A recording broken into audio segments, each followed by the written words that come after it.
தினம்தோறும் விளக்கேற்ற நல்ல எண்ணெய் இதயம் நல்லெண்ணெய். வெள்ளத்தால் பாதிக்கப்பட்ட விவசாயிகளுக்கு மோடி அரசு அனைத்து விதமான உதவிகளையும் வழங்கும் என்று மத்திய உள்துறை அமைச்சர் அமித்ஷா உறுதியளித்துள்ளார்.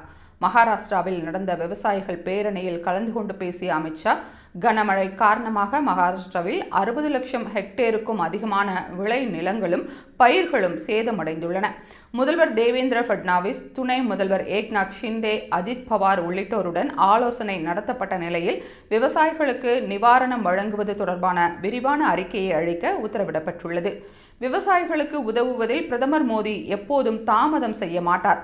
கனமழையால் பாதிக்கப்பட்ட மக்களுக்கு உதவுவதாக தேசிய ஜனநாயக கூட்டணியில் இடம்பெற்றுள்ள அனைத்து எம்எல்ஏக்களும் தங்களின் 1 மாத சம்பளத்தை நிவாரண நிதிக்கு வழங்கியுள்ளனர். வெள்ளத்தால் பாதிக்கப்பட்ட ஒவ்வொரு குடும்பத்திற்கும் ஏற்கனவே 10,000 ரூபாயும் 35 கிலோ உணவு தானியங்களும் வழங்கப்பட்டுள்ளன என்று தெரிவித்தார்.